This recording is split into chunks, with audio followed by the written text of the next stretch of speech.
ભરૂચના પાંચપતિ રોડ પર આવેલા એસબીઆઈ બેંકનું એટીએમ મશીન હેક કરી અજાણ્યા બેજા બાજુ ₹2.9 લાખના રોકડ મેળવી ફરાર થઈ જવા અંગે બેંક મેનેજરની ફરિયાદના આધારે ભરૂચ સિટી એ ડિવિઝન પોલીસે તપાસના ચક્રો ગતિમાન કર્યા છે।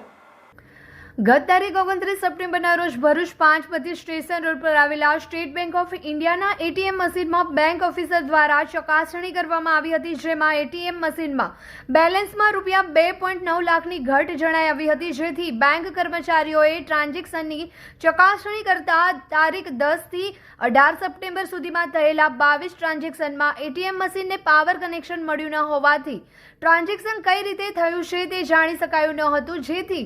સીસીટીવી ફૂટેજની ચકાસણી કરતા શંકાસ્પદ વ્યક્તિઓ અલગ અલગ દિવસે લેન કેબલ સાથે છેડછાડ અને એટીએમ મશીન હેક કરતા નજરે પડ્યા હતા।